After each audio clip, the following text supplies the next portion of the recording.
You got to make no anus.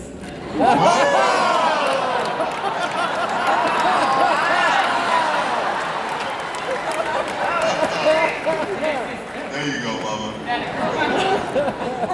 So in season 2, in the episode Home, we left Alara's, position on the Orville kind of open. So are we going to see Alara come back? Are we going to go back to Salean Planet? Is Tala going to go back and try to exercise and get that bone density back so she doesn't get to be in the position that Alara was in?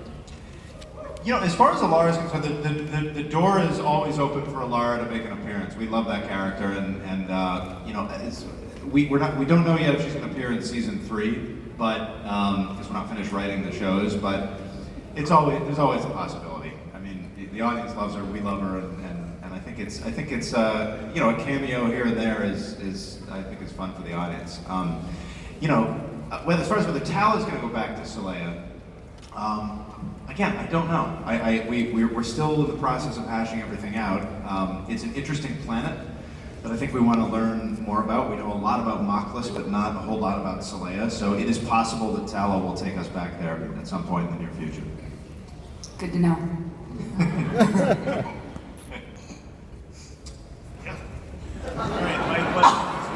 I'm amazed at how you all are. I can't even handle a birthday clown. Y'all are keeping your composure very admirably. My question's mostly for Seth. Would you rather have Captain Mercer debate Picard or fistfight Kirk? That's a good one.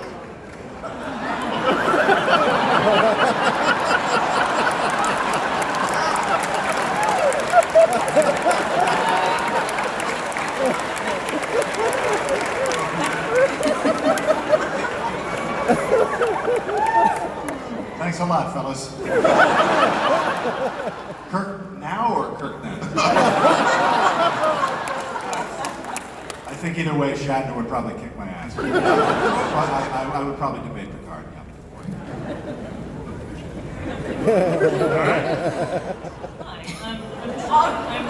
Hi, I'm Michelle. I'm the lady with the Isaac tattoo.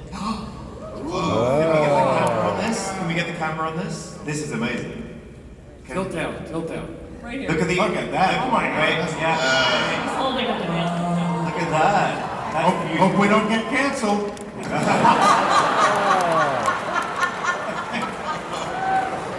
So, my question is for Mark. Aside from holding cute baby farm animals, are you working on anything else while you wait for season 3 to start? Yeah, I tried to make a career out of holding cute baby farm animals. She's talking about my Instagram page, by the way, if you're wondering. We don't have a strange fetish thing going on there. By the way, I do love the tattoo, and it didn't load on Instagram, so I hadn't seen it. I absolutely love it. It's beautiful.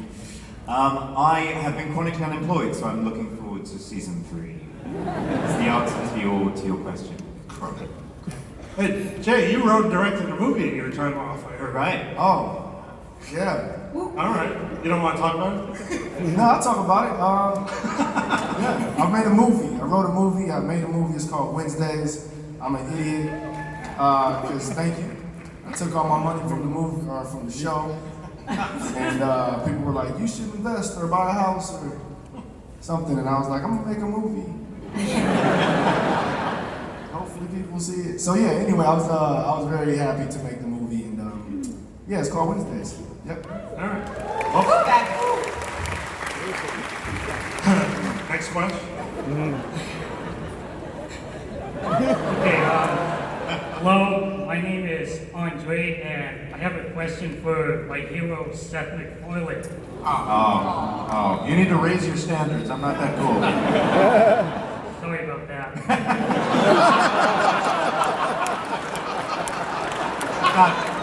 It's not your fault. So anyways, Seth, first of all, I am a huge fan of your show, as well as Family Guy and American Dad, and all the projects that you have been doing over the years. Thank you. My question is, what was the most challenging episode you have written or directed? Probably, written. Probably Identity Part 2, because it scared the hell out of me when I was writing the second part of that, because I had we had this massive space battle. If I had had to direct it myself, I probably would have written it a lot smaller, but I figured, Kassar will take care of it, which he did. But yeah, I gotta give it to Identity. I think it was a challenge, because it scared the hell out of me the whole time, because I wasn't sure if people were ready to, accept that level of serious sci-fi from us, and you guys did. So more to come.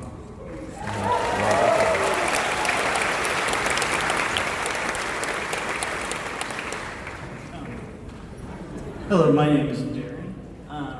This question more for the actors, I guess. But have you seen Star Trek, and if so, Kirk or Picard? Mercy. Boom. So is that for all the actors? Is that what? Well, now I have to say Mercer now. Then How come Cisco's getting the shaft today, man? What the fuck? Grayson got it, didn't it? Did we answer his question? he said Kirk or Picard, right? Yeah. And Jay Lee said Mercer. Oh, Mercer. Oh, I We missed can't one. argue with that now. My boss is sitting at the Yeah. Hanging by a thread. Next. All right, hey, Chris.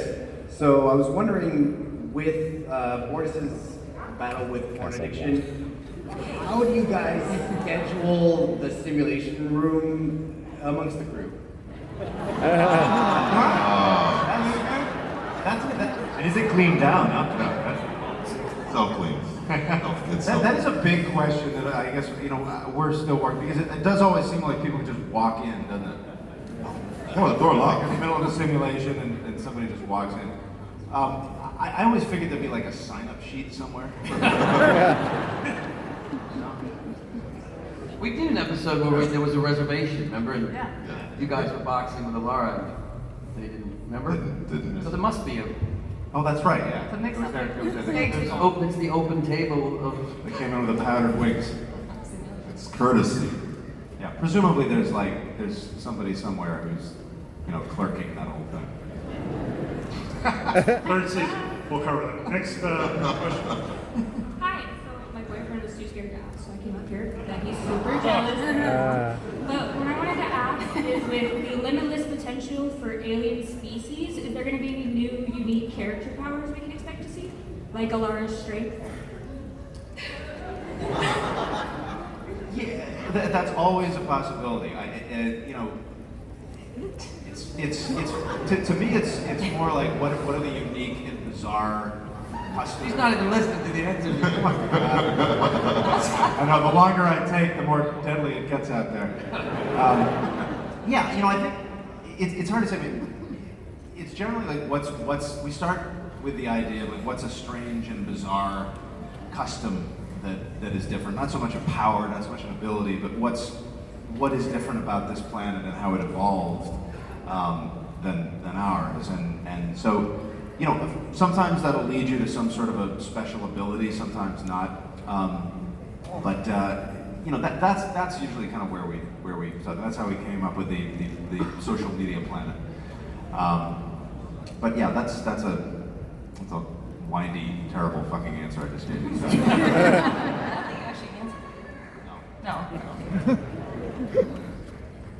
Hi, it's a little crowded in here. So my question was, now that we have so much going on in the series, are there going to be any spin-offs?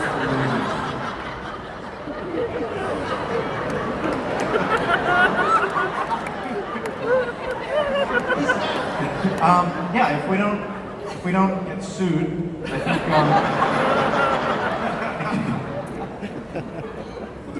think spin-offs is that's a hard one. We always hope that we go long enough to be able to do a film or two. I mean, that's an exciting prospect. I think one step at a time. We try to deliver a little movie each week, but the idea of doing a full-length feature, for the Orville that's exciting. We could totally up for that. David, I just want to put my director's hat on here.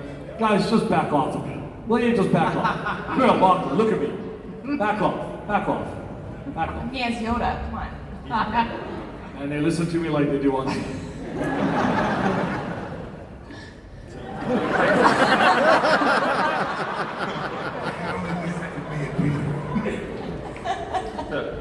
Seth, I love what you do with Cosmos, and I'm wondering if in the Orville you would be willing to pack even more education, sort of subversively teaching your audience, maybe to the point of making your audience all astrophysicists by the end of it? Yeah, I mean, look, that's one of the many reasons that I wanted to do the show in the first place, is that when I was a kid, there was all this optimistic, hopeful science fiction that you know, drove people to those kinds of professions. I think entertainment is a powerful, it's a powerful tool that can make you want to be an astrophysicist if you start out as a sci-fi fan as a kid. So yeah, we try to be as responsible as possible, you know, and at the same time create an entertaining narrative. We have Andre Bormanis, who's not here today, who's our... Oh, he is. I think he is. Oh, he is? Andre's somewhere out there. Where is he? Andre. Andre. There he is. Yeah, stand up, get him on. He's further back than the kids. Good luck getting out of here. Not the front row. Yeah, so, you know, Andre keeps us honest. You're a physicist of some kind, right? Never been exactly clear what it is you do. You kind of drifted in off the street one day. Seemed to know what you were talking about. But yeah, we do vet everything as much as humanly possible to make sure that we are not being irresponsible with our science.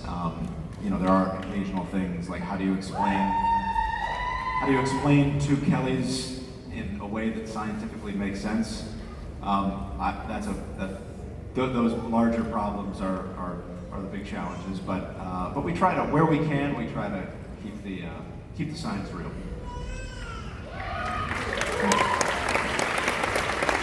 That was a very hard answer. Thank you. They're very mad. I feel like I'm in a hostage negotiation situation. Seth, obviously you love music and sing. Have you ever found the need to do a musical episode?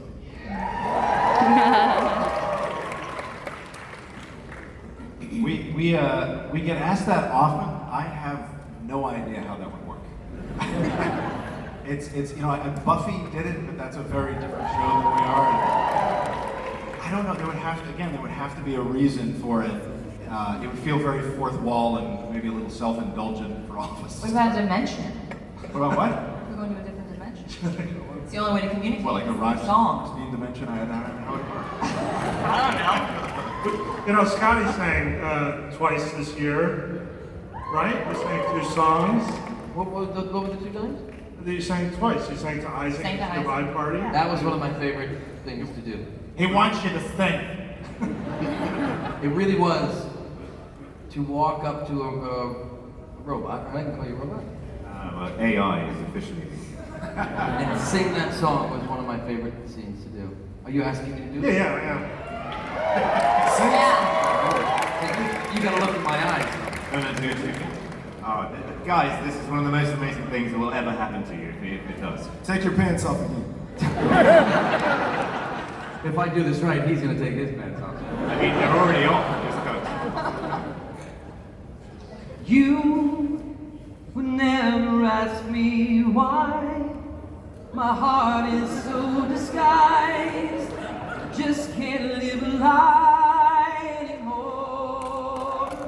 I would rather hurt myself than to ever make you cry. There's nothing left to say but goodbye.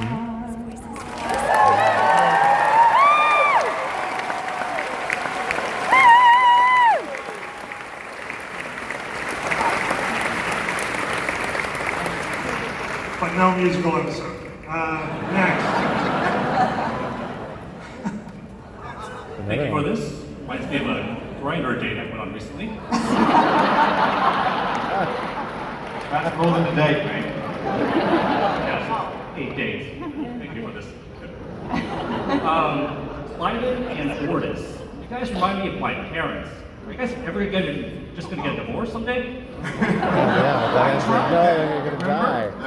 It didn't work out so well. gotta stick it in, stick it out.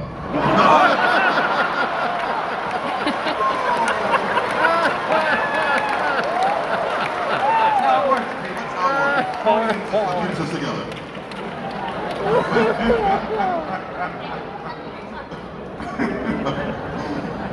Now that's a kid.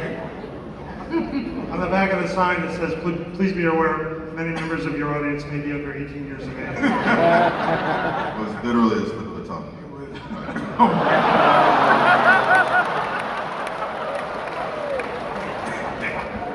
You're all going to jail. Oh, next question. Oh, great. First thing is, you guys need to back off.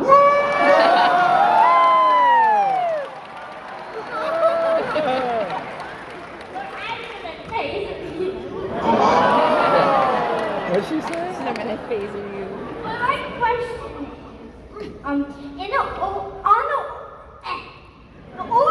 is, Orville, when you turn it like this, it looks like a squid. Is that on purpose? Looks like a squid. Oh, a squid. Yeah. Well, damn it.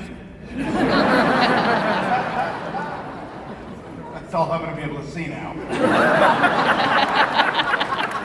It's not on purpose. Screw up, is what it is. One more question. I was wondering, at the end of the last season, when the Kalan were attacking and you made the last-minute alliance with the Krill, why didn't the Krill attack the Union after the battle was over? It seemed like that was the perfect opportunity for them to sneak in. And it would have been consistent with their idea that they're superior beings. So was it because you were afraid the season wouldn't be renewed, or? Oh. You're hired. That's always a fear in science fiction. There's two reasons. One, both fleets were very depleted, and so it wouldn't make strategic sense to risk finishing yourself off. But